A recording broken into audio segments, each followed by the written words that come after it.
Hi guys! Sa videong ito ay atin pong bibigyang kasagutan ang isa sa mga katanungan na kadalasang nakikita ko po sa ating channel.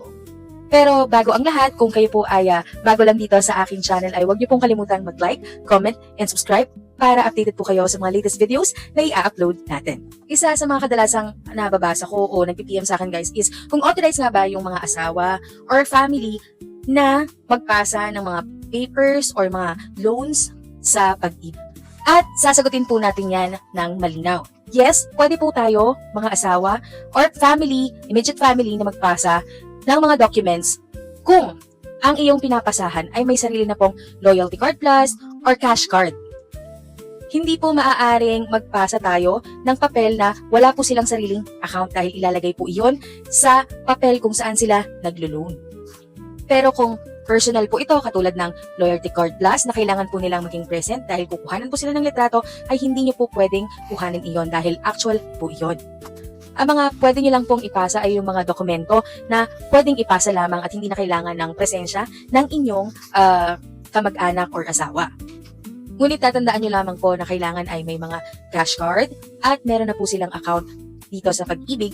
Kung kayo po ang asawa o immediate family, kailangan pong magdala kayo ng 2 valid IDs, kailangan po ng Xerox copy ng inyong 2 valid IDs, and syempre kailangan po ay nakasign yon. And huwag niyo po kakalimutan na magdala po kayo ng authorization. Dapat ay nakalagay sa inyong authorization ang Pag-ibig MID number ng inyong pinapasahan, kung asawa ba ito or family or mother niyo po ito.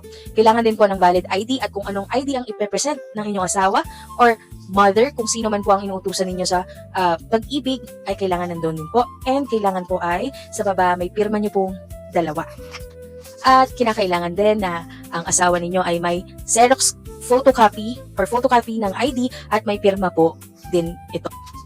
Pag meron na po kayo nitong mga requirements na to, ay magtungo lamang po sa Pag-ibig branch kung saan malapit sa inyong lugar at pumunta lamang po sa Pag-ibig branch at pumunta lang sa front desk para sabihin kung ano ang pakay ninyo sa Pag-ibig at bibigyan po kayo ng number kung saan po kayo pwedeng pumila. And pagkatapos nun, ay i-represent nyo po ang mga requirements na na-ready ninyo sa pagpasa ng inyong asawa or ng inyong pamilyang maglo-loan.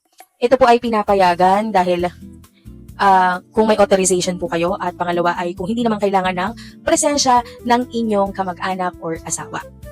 Napakadali lang naman po, pupunta lang kayo kung saan kayo binigyan ng number and ipapresent nyo lang po ang inyong mga requirements, 2 photocopy ng inyong ID, magkaiba po yun, at 2 photocopy ng ID ng inyong asawa na maglo-loan or borrower, and syempre yung authorization letter na may pirma ng inyong asawa, kalakip ang Pag-ibig MID number niya, ang number ng ID na ipapresent ng inyong representative at pirma ng 2 po kayo.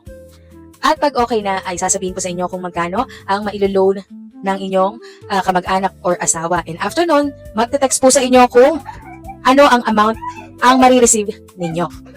Ganun lamang po kadali mag-loan kung hindi po pa pwede ang inyong mga asawa at pamilya. Basta sisiguraduhin lang po na hindi presensya ang nangangailangan sa pagpunta ninyo sa Pag-ibig. Dahil kung ito po ay nangangailangan katulad ng loyalty card, ay hindi po pwede.